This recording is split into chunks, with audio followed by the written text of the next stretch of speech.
Hello and most welcome to 1854. I will today start a new article, Private Language, that diary case by John V. Canfield. The diary case is considered to be one of the most difficult examples of Wittgenstein. And this article is, I'd say, very helpful in the understanding of this most enigmatic, almost to the extent of being enigmatic. But once you understand it, it is most definitely very rewarding. Private Language, the diary case by Canfield. The diary passage at Philosophical Investigations, paragraph 258, remains tantalizingly unclear. For all the effort put into elucidating it, and despite the air of certainty with which it is sometimes expounded,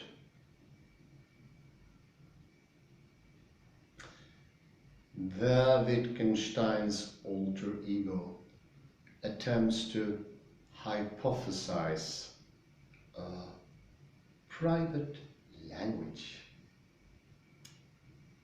A diarist gives the sign S, a special sort of ostensive definition, concentrating his attention on the mental phenomenon he intends to record. He impresses on himself a connection between sign and referent.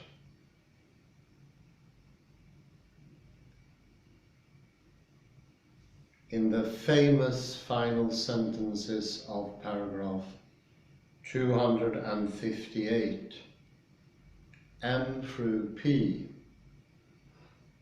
Wittgenstein replies,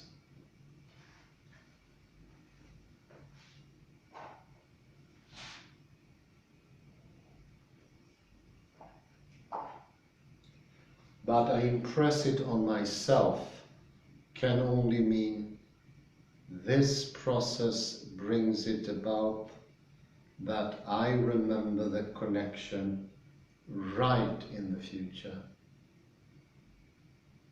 But in the present case, I have no criterion of correctness. One would like to say, whatever is going to seem right to me is right.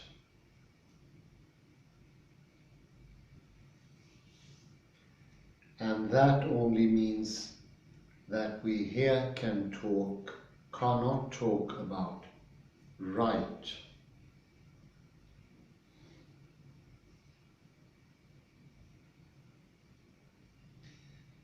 The private diary fails.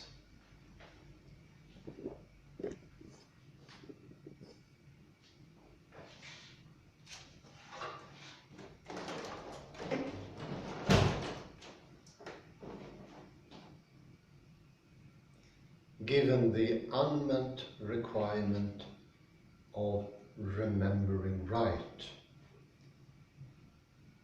There are mysteries here to spare. Statement M raises a minor conundrum.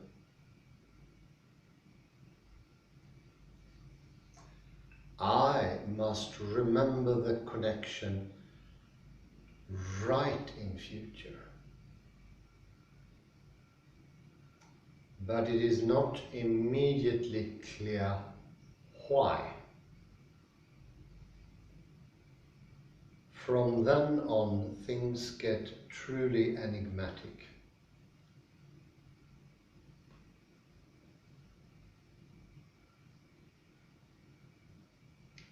One could be forgiven for considering the transition to the next sentence a typical Wittgenstein non sequitur.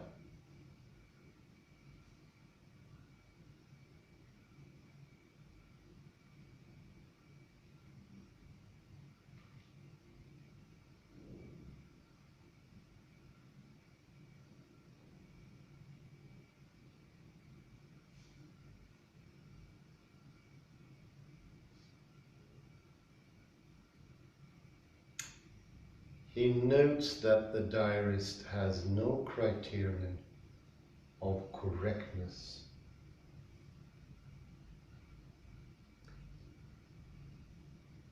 But what justifies the presumption that one is needed?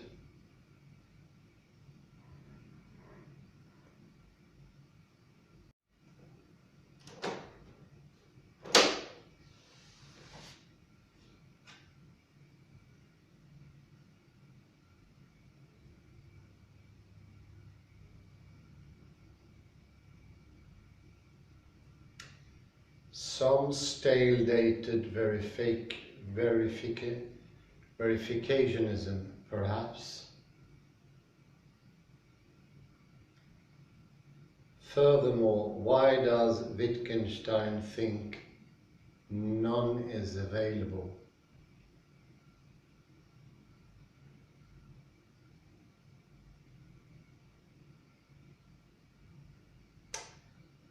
The last, obviously crucial question gets different answers in the secondary literature.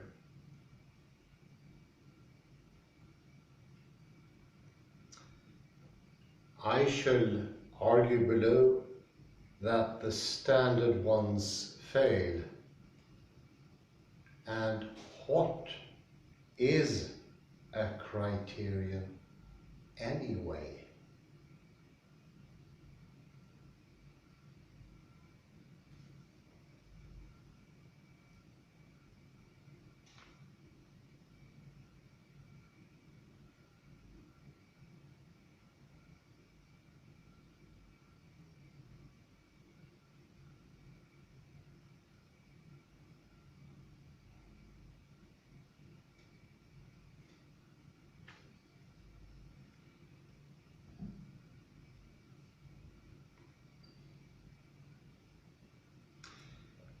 Are we not dealing with one of those annoying Wittgenstein terms of art, like language game or form of life?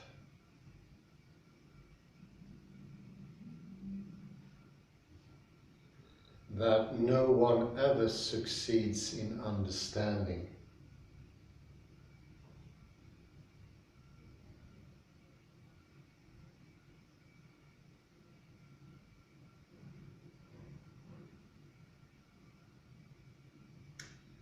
How can we accept an argument built on such a much debated and still cryptic notion?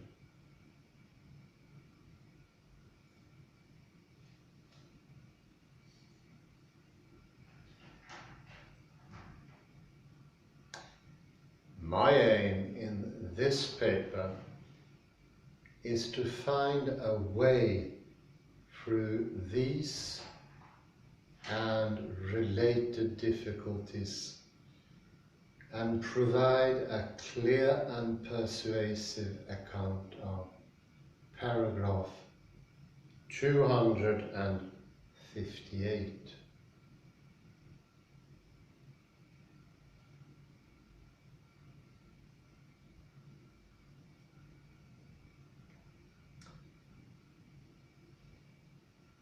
After some observations about method and about the context in which 258 occurs, I shall consider briefly its initial statements through L, A through L, and following that canvas some of the secondary literature.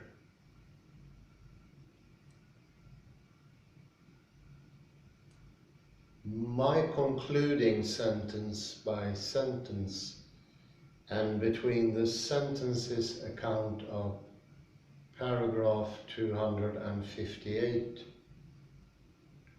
M to P will include a reply to what I consider the major substantive objection to that part of the investigations.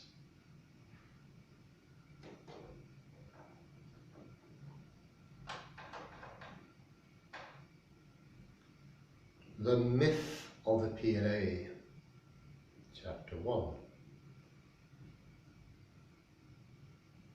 It may appear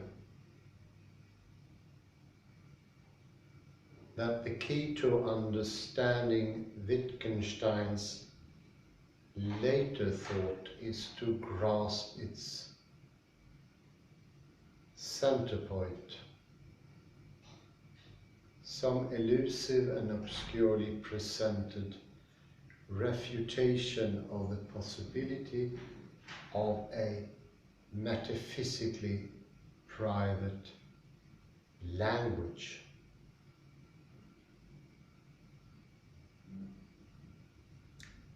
In contrast, I believe we can only understand the private language passages of PI against the background of a general understanding of Wittgenstein's later thought, including his method.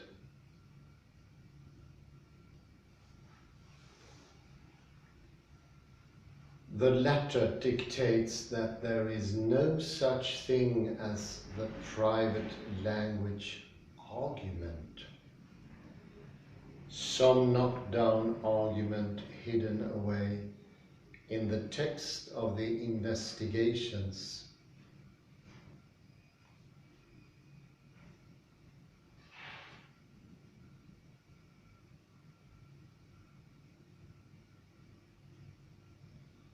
The negative point was made long ago by Judith Jarvis Thompson and more recently by David Pearce, among others.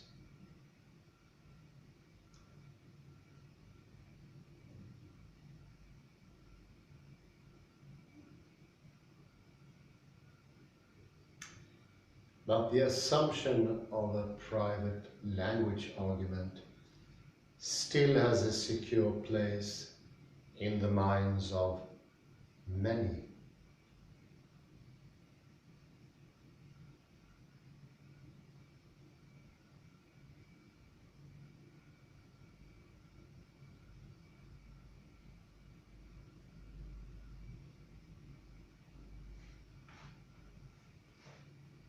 For instance, Jerry Fodor's "This Mentalese story is about as un-Wittgensteinian a view of the conceptual geography as it is possible to hold."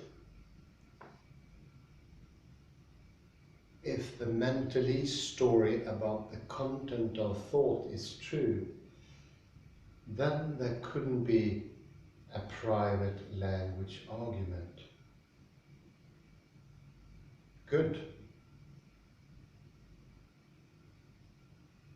That explains why there isn't one. End of quote.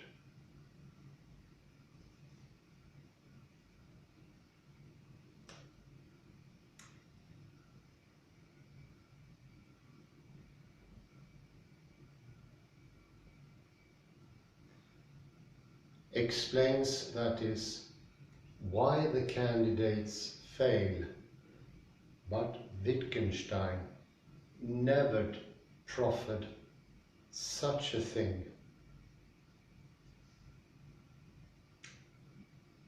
Norman Malcolm was the major force behind the presumption of there being some such argument.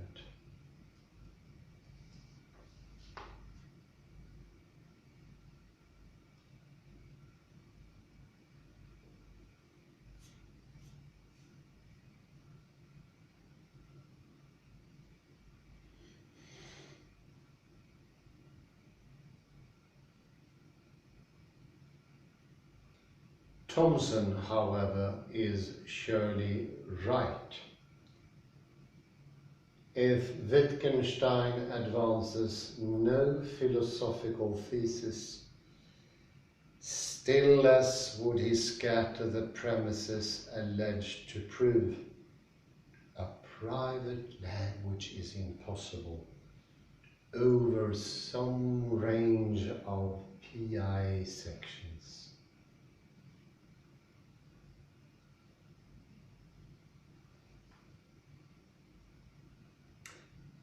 How willful and onerous that Wittgenstein of the PLA, rather, a fair reading of Wittgenstein will honor his methodological dicta. So, for example, we should oppose Kripke when he discounts remarks like the new thesis one and speaks of a Wittgenstein who might perhaps cagily reject the metaphysical views ascribed to him.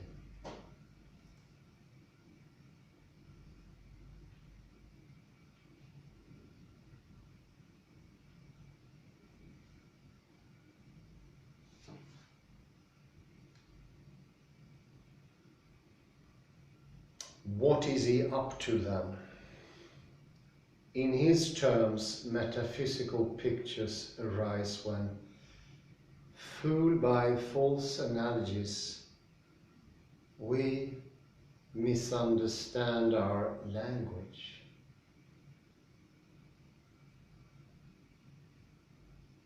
For example, the word I in present tense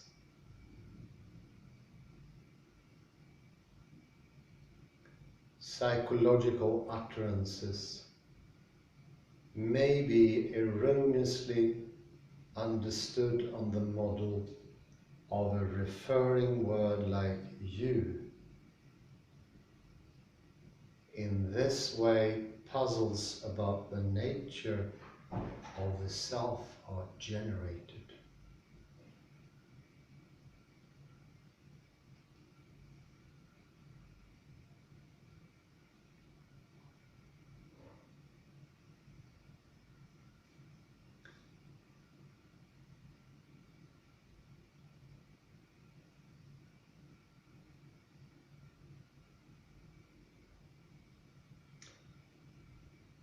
He contrasts such philosophical or proto-philosophical misreadings with descriptions of how words are used in everyday speech. By engineering such confrontations, Wittgenstein would make disguised nonsense plain.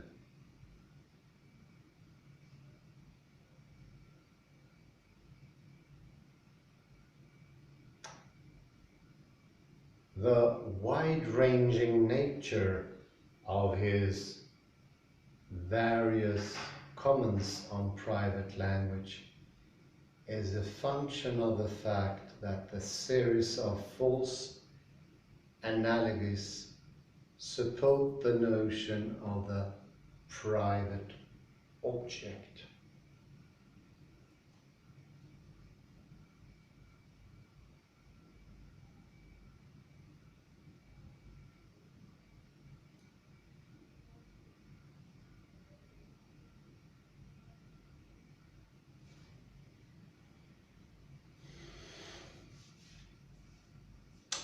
Which in turn underlines the idea of a private language, and these must be dealt with one by one. He is turning repeatedly to the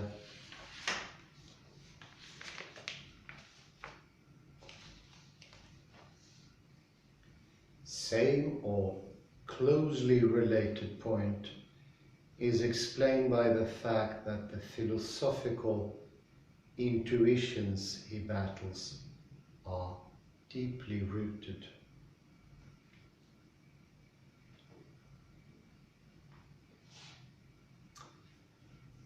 The later consideration suggests a substantive point against the myth of the PLA.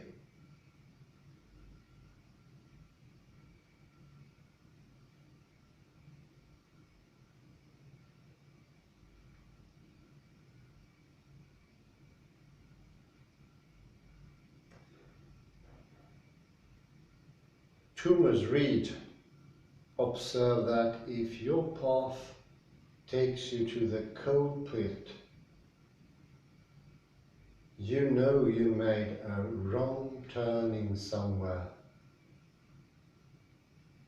The premises of the many versions of the PLA led to an intuitively unacceptable conclusion. Consider, for example, the following assertion: to name something is to give a certain expression, a use within a language game. If we were to think of this as implying, together with other premises, the conclusion that I cannot give this, where I focus my attention on some mental phenomenon, a name, then convinced that the conclusion is false,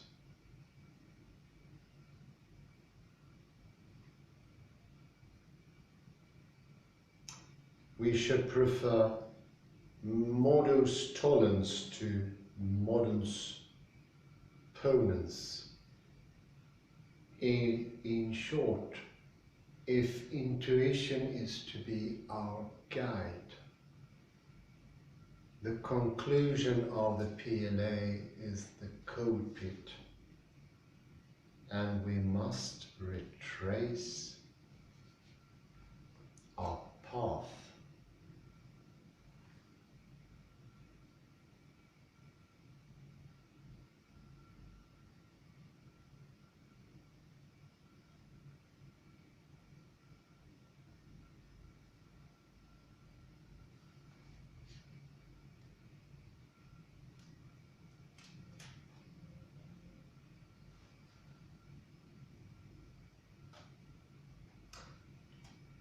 Taking Wittgenstein's remarks on the method to heart will affect a certain devaluation of paragraph 258.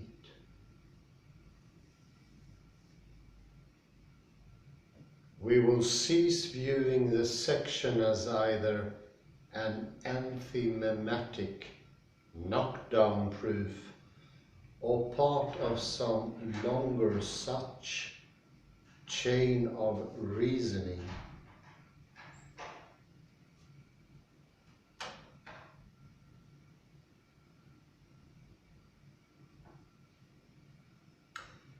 Removed from its traditional position at the core of PLA becomes just one more entry in a series of contrast between philosophical picture and use. That change also has repercussions for the evaluation of rival readings of Wittgenstein on private language. For it is often not clear how a given claim in the secondary literature is related to the remarks in 258.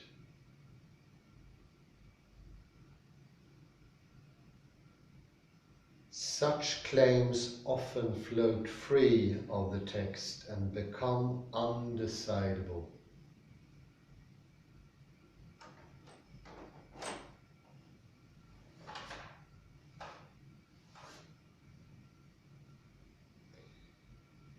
In my view, the picture and item of use that figure in 258 are as follows.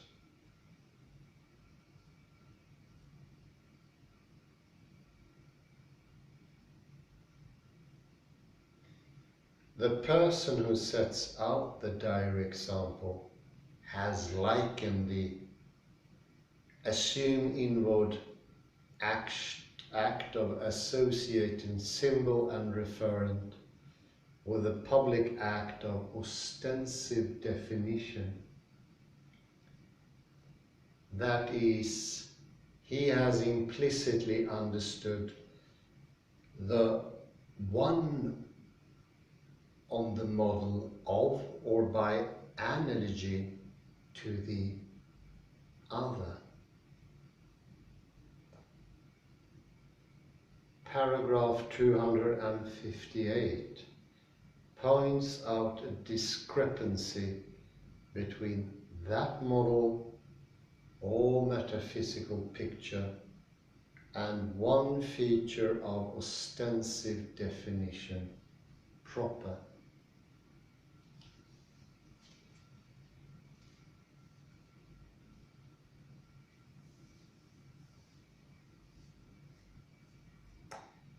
That feature concerns remembering right. In ostensive definition, as we know in real life, a person is making a subsequent judgments rightly remembers the sign-referent connection to the definition established.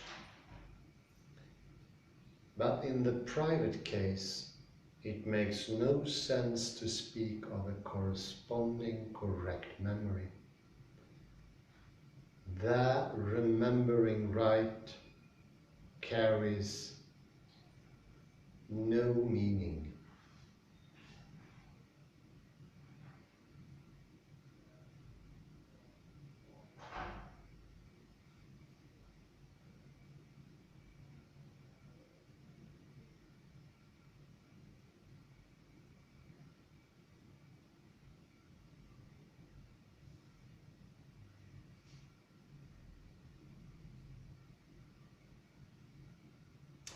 It lacks meaning, Wittgenstein says, because it lacks a criterion. And now the difficult exegetical problems arise. Before taking these up, I shall examine the framework in which paragraph 258 occurs.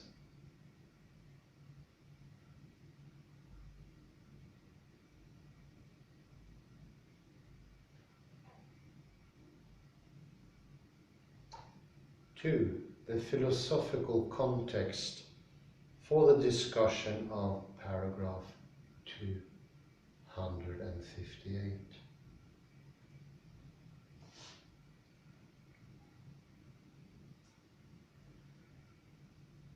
The idea of a private language originates in the deeply held and pervasive picture of the private object.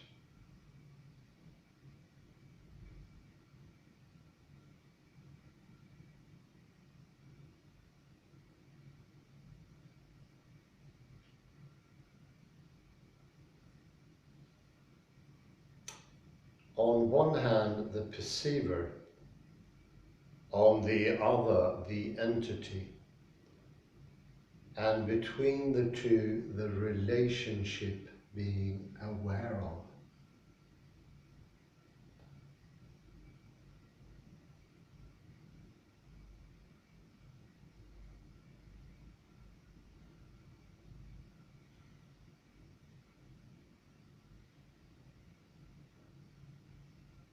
Many words are implicated in this metaphysical picture. Talk of pain, anger, joy, belief, desire, intention, and so on, gets understood in terms of false analogy with perception.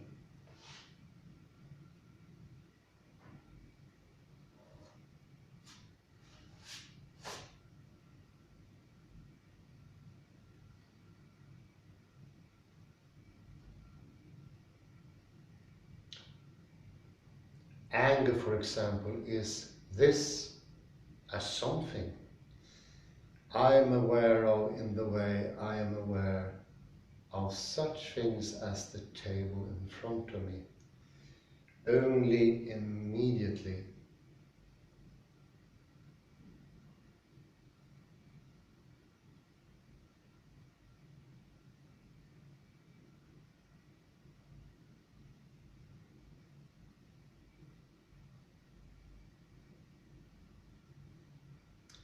Seeing itself gets understood through the same analogy, the result being the idea of sense data or visual experience.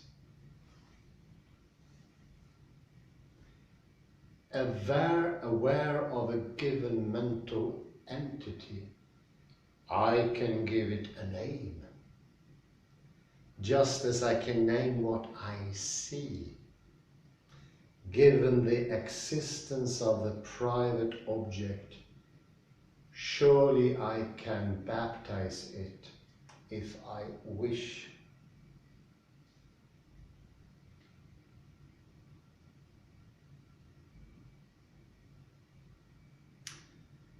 These remarks presuppose a distinction between two types of names, those we use every day in talking about what we feel or are aware of, and those we use to do metaphysics. Pain and fear are examples of the first type. They are not private in that everyone understands them.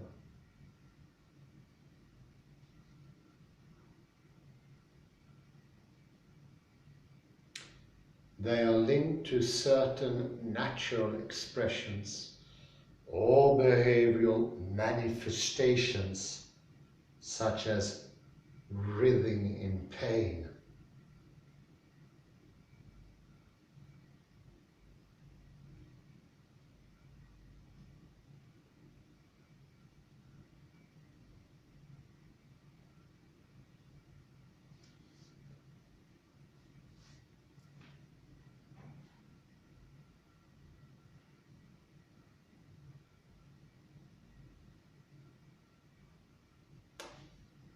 According to Wittgenstein,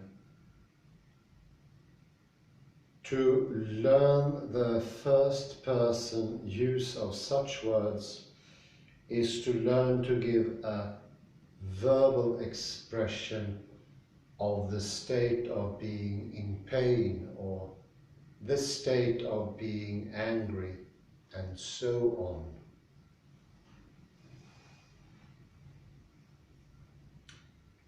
In rejecting private language, Wittgenstein does not deny that we can truthfully speak of such states as pain or fear, nor does he offer a behavioristic analysis of such psychological claims.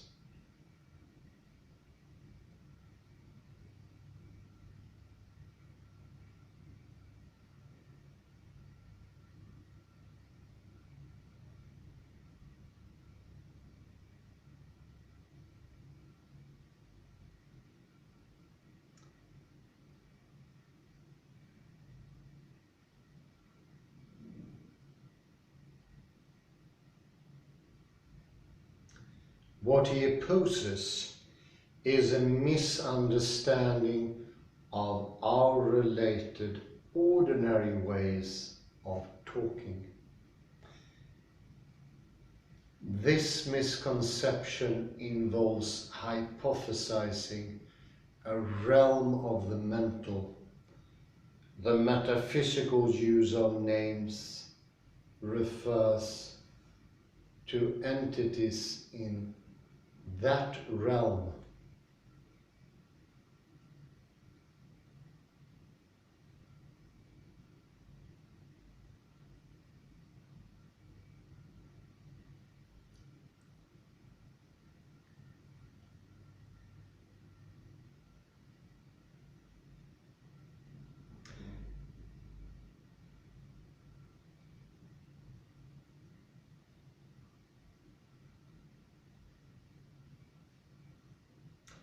Now it may seem an overly refined sensibility that would grant the truth of a ground level claim like I am in pain, together with a meta level one like pain is a mental phenomenon.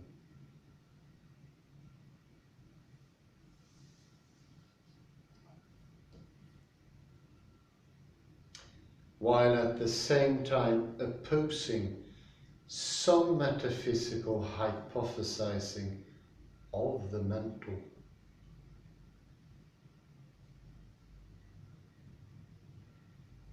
What is left to contest once one grants those assumptions?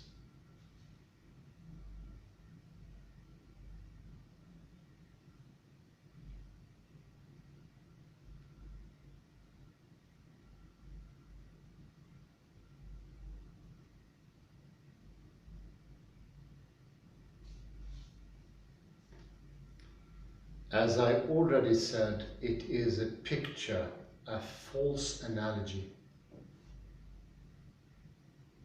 Yes, I am in pain, and yes, pain is mental, and furthermore, I stand aware of that mental something.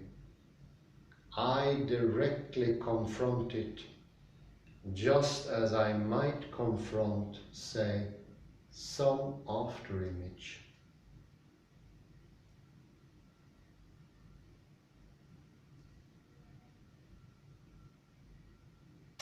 Pain is a referring expression.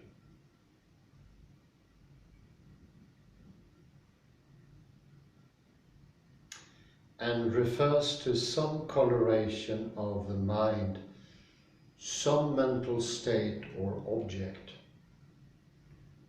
The trouble is, one can go in two ways from that observation.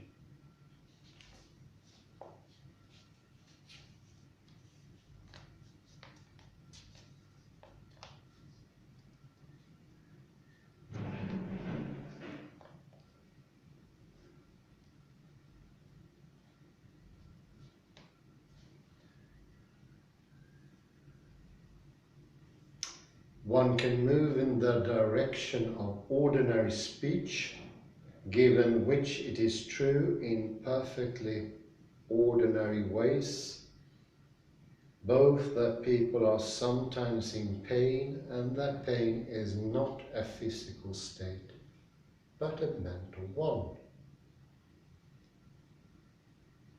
Or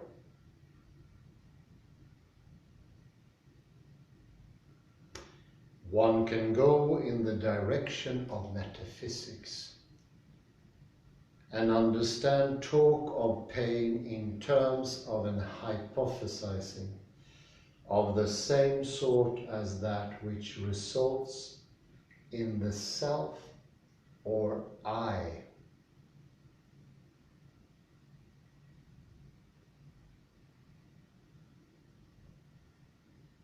It is the latter understanding Wittgenstein spurns, and hence his remark, "We have only rejected the grammar which tries to force itself on us here."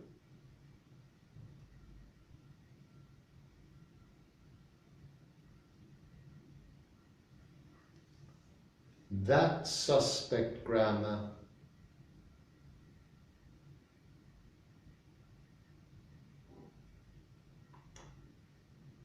talks of pain on the model of talk of objects.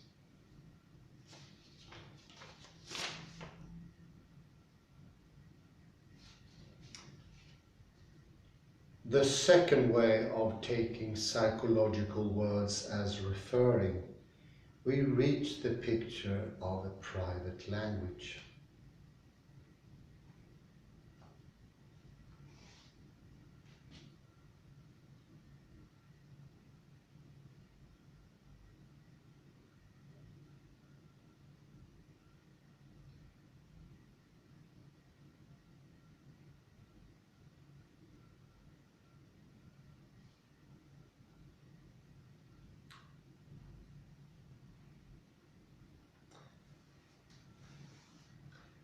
What pain, for example, refers to is something inherently, irredeemably private.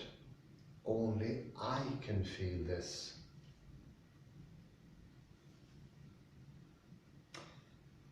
That sensation, the one that is right now the target of my awareness, might be present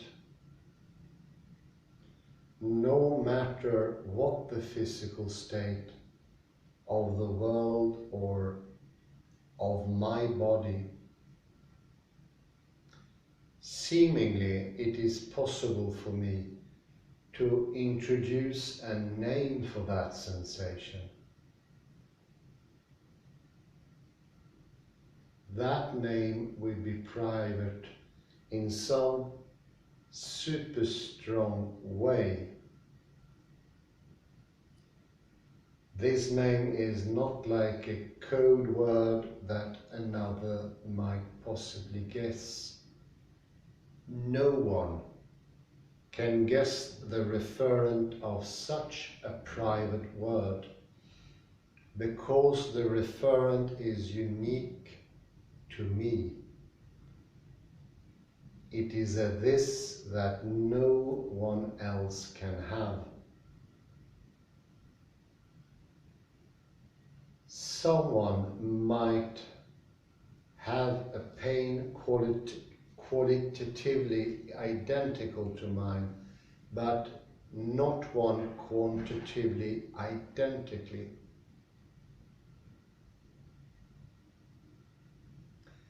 The contents of my mind are surveyable by me alone, or so we say. And I think I round up there. We are page 380, the end of the fourth paragraph. Say thank you very much. Very enjoyable Canfield so far. See what it leads us to. Too early to give a summary at this stage. I am not 100% sure where this is leading to, but I shouldn't fail to mention that the private object is one of the most slippery things to understand in Wittgenstein. And I like the term that it is super private. In a super strong way, it is private. It's private in a way that you can't even imagine. No one can ever understand it or gather it. It's a sort of confusion with things of the world, like this fan, with something that is inside of you. And when you confuse the word I to become the owner of those things, I have the emotion, or often more expressed like I experience that emotion, with an emphasis on experience, like going to a movie and being the spectator of that movie. And since we read so much Paul Johnston and Joachim Schulte before, I think for you this is also starting to become a little weird. How can that I be there? Is that I the same as the Newtonian origo? Questions to be asked. Are there similarities here that can be discovered? So far it's extensively interesting. And the last thing to reflect upon, how could that word have a use if it's not participatory outside? Doesn't seem to be anything that it could grasp hold of or do. So, I say thank you very much. Have a very pleasant afternoon. There will be more summary in the next reading. It's very interesting one. Bye bye for now. Let's see here.